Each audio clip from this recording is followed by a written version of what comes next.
Hello everyone, मैं हूं ममता माली and आप सभी देख रहे हैं सैनी एजुकेशन वीडियोस। आज हम पढ़ेंगे क्लास 10th मैथ से एक्सरसाइज है आपकी 3.2 जिसका क्वेश्चन नंबर थर्ड का फोर्थ पार्ट है। अ fraction becomes 9/11 if 2 is added to both the numerator and the denominator. If 3 is added to both the numerator and the denominator it becomes 5/6. Find the fraction. Question में दिया है कि कोई fraction है, आपको fraction नहीं दिया है कि क्या फ्रैक्शन होगा, बट उनको दिया है कि a fraction becomes 9/11 if is added to both the numerator and denominator. दोनों में आपको 2 ऐड करना है, साथ में दूसरी इक्वेशन में आपको ऐड करना है 3 ऐड करना है, दोनों ऊपर और नीचे। तो आपको वो फ्रैक्शन फाइंड करना है। ठीक है, एज्यूम करो कि let the fraction x and y, ठीक है, जिसका एक्स एंड वाई जो होगा फ्रैक्शन आपने एज्यूम किया। अब उसके अकॉर्डिंग स्टेटमेंट के अकॉर्डिंग इक्वेशन क्या बनेगी? अगर फ्रैक्शन 9/11 कब होगा? जब अब 2 is added to both the numerator and denominator, यानी कि आप दोनों में 2 का ऐड करोगे, यानी कि x प्लस 2 दोनों में ऐड करोगे, इसमें भी 2 का एडिशन होगा, इसमें भी 2 का एडिशन होगा, तो क्या फ्रैक्शन बनेगा आपका? 9/11। डन। अब आपको क्या करना है? ये इक्वेशन फर्स्ट दे दो। सेकेंड होगा आपका दोनों में 3 ऐड करना है ऊपर और नीचे, यानी कि x plus 3 y plus 3 is equal to कितना फ्रैक्शन होगा? This added to becomes 5/6। ये आपकी इक्वेशन सेकेंड। अब यहाँ पे देखो इक्वेशन दोनों फ्रैक्शन में है, तो पहले इसको इजी सॉल्व कर लेते हैं। तो हम पहले इक्वेशन को इजी बनाते हैं। तो फ्रॉम इक्वेशन फर्स्ट, क्या अभी सब्स्टिट्यूशन नहीं कर रही मैं, पहले इक्वेशन को सॉल्व कर रही हूँ ताकि इजी फ्रैक्शन से हट जाए, नॉर्मल इक्वेशन बने। अब यहाँ पे देखो इक्वेशन है क्या आपके पास? x plus 2 y plus 2 is equal to 9/11। यहाँ पे देखो बीच में क्या है आपका? इक्वल लगा है, मतलब कि इक्वल है, तो यानी कि आप क्या करोगे? यहाँ पे एलसीएम नहीं लेना है। इक्वल में आपको क्या रूल्स लगता है? Cross multiplication. ठीक है, मल्टीप्लीकेशन यानी कि 11 का मल्टीप्लाई ऊपर वाली के साथ, 9 का मल्टीप्लाई इधर, यानी कि 11 पूरे ब्रैकेट के साथ मल्टीप्लीकेशन होगा एंड यहाँ पे 9 का पूरे ब्रैकेट के साथ मल्टीप्लीकेशन होगा। अब यहाँ पे करेंगे मल्टीप्लीकेशन, 11 एक्स के साथ मल्टीप्लीकेट होगा तो 11x प्लस 11 2 सा 22 is equal to 9y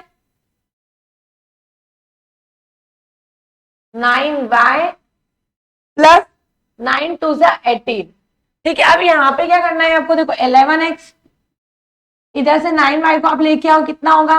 minus का 9y इज इक्वल टू 18, ये आपका 18 सेम है, और 22 को मैं उधर ले जाऊंगी इक्वल के उधर, तो साइन चेंज होगा, क्या होगा आपका? -22। अब यहाँ पे क्या इक्वेशन बन रही है आपकी? 11x minus 9y is equal to 22 आपका बड़ा है, 18 आपका छोटा है, तो आंसर आपका माइनस में आएगा। 22 में से 11 माइनस करोगे तो आपके पास बचेगा 4। ये हो गई आपकी पहली इक्वेशन, यानी कि इसको आपको देखना है। ये आपकी फर्स्ट एंड सेकंड थी, यहां आप इक्वेशन थर्ड दे दो। ये भी सब्स्टिट्यूट नहीं करा, ओनली इक्वेशन को चेंज किया है। ठीक है, सेम इक्वेशन सेकंड को देखो, आप इसको चेंज करेंगे तो फ्रॉम इक्वेशन सेकंड, ठीक है, इक्वेशन सेकंड क्या है आपकी? x plus 3 y plus 3 is equal to 5/6। अब यहाँ पे देखो वही सेम प्रोसेस, बीच में लगा है इक्वल, आपको देना है क्रॉस मल्टीप्लीकेशन, यानी कि 6x plus 3 is equal to 5 का दोनों में मल्टीप्लीकेशन होगा, 6x 18 5y 5 3 15। ठीक है, अब यहाँ पे same process, 6x minus 5y is equal to 15 minus 18, तो कितना बचेगा आपके पास equation? 6x minus 5y is equal to sign change check करोगे बड़ी यूनिट कौन सी आपकी 18 आपका बड़ा है, तो माइनस और 18 में से 15 माइनस हो गया, आपके पास बचेंगे 3। यहां से आप इक्वेशन इसको कौन सी दोगे 4। ये आपकी इक्वेशन काम की है। अब आपके पास इक्वेशन जो थर्ड है और इक्वेशन जो फोर्थ है, इन दोनों में से आप किसी को चेंज करो। ये इतनी प्रोसेस क्या हुई, ओनली इक्वेशन को इजी बनाना। अब आपको लगाना है सब्स्टिट्यूशन मेथड, यानी कि इसको इक्वेशन इस दोनों में से आपकी मर्जी पड़े, आप उस इक्वेशन को चेंज करो। मेरे अकॉर्डिंग ये छोटी इक्वेशन है तो मैं इसको चेंज करती हूं, ठीक है। तो फ्रॉम इक्वेशन फोर्थ को चेंज कर रही हूं मैं। इक्वेशन फोर्थ क्या है आपकी 6x minus 5y is equal to -3। ये इक्वेशन ऑलरेडी आपकी फोर्थ जो बनी है। अब यहां पे करना क्या है आपको, सेम प्रोसेस, x की वैल्यू निकालनी है। तो 6x is equal to 3 -3 plus 5y,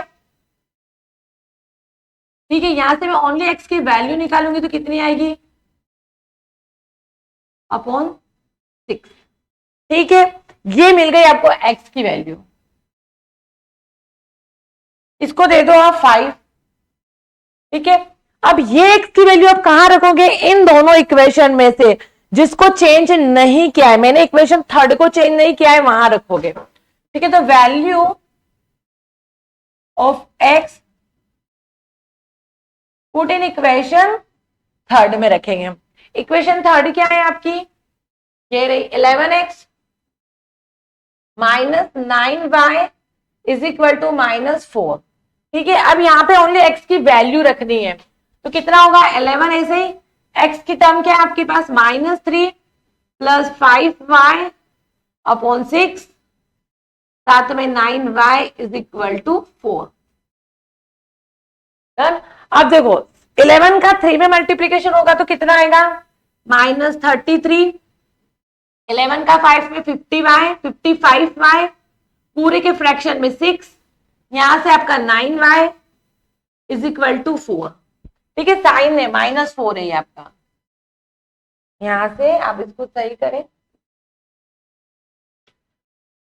minus का 4 है एंड ये भी आपका माइनस का 4 है। अब यहाँ पे देखो ये पूरी डिजिट फ्रैक्शन में, ये पूरी डिजिट सिंपली है तो इसको भी आप फ्रैक्शन में कर दो, ताकि क्यों एलसीएम लेने में दिक्कत ना हो।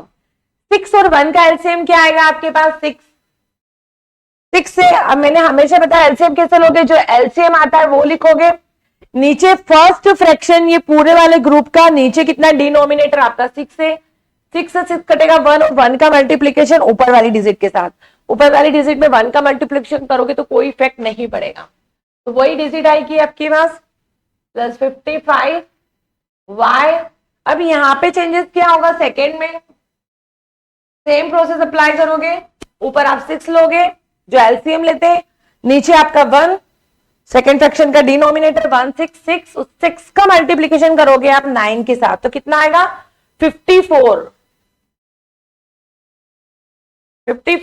y इज इक्वल टू कितना बच रहा है इधर -4, ठीक। अब क्या करना है आपको, देखो इस 6 जो डिवाइडेशन पे इक्वल के उधर मल्टीप्लीकेट हो जाएगा, तो -33 plus 55y minus 44y is equal to 24, ठीक है। 6 इंटू 4 24। अब यहां पे क्या करना है, देखो आपका 55y में से अगर 55 में से आप 54 माइनस करोगे, 55 में से 54 माइनस करोगे तो आपके पास ओनली 1 बचेगा, और 1 को नो में लिखूंगी नहीं क्योंकि सिंपली वेरिएबल के साथ, ठीक है। अगर मैं ये भी लिखती हूँ तो y के साथ 1 है, ठीक है, तो ये प्लस का आएगा क्योंकि 55 बड़ा है। अब यहाँ पे देखो -24 और 33 आपका कांस्टेंट इक्वल के उधर जाएगा तो साइन चेंज होगा, प्लस का 33, तो y इज इक्वल टू कितना मिलेगा मुझे 33 माइनस 24, कितना बचेगा 9, तो मेरे पास y की वैल्यू कितनी है 9, ठीक है। अगर y 9 है तो x की वैल्यू क्या मिलेगी, इक्वेशन 5th में रखेंगे, ये कौन सी, इस वाली इक्वेशन में अगर मैं y की वैल्यू रखती हूँ, ठीक है, value of y put in equation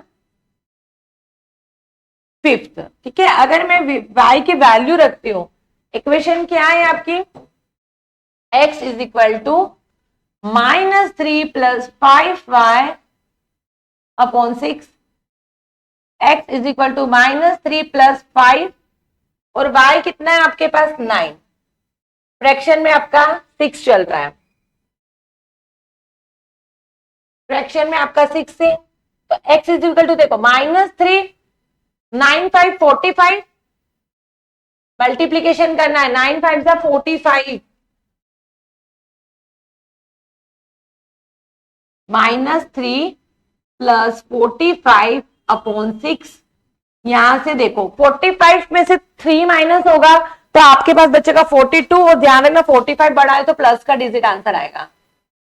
ठीक है, फ्रैक्शन में आपका आ रहा है 6, तो आपके पास x की वैल्यू कितनी आएगी 7, यानी कि x की वैल्यू क्या आ रही है आपके पास 7, y की वैल्यू आ रही है आपके पास 9। ठीक है, आई होप आपको क्वेश्चन समझ आया होगा। नेक्स्ट क्वेश्चन नेक्स्ट वीडियो में पढ़ेंगे।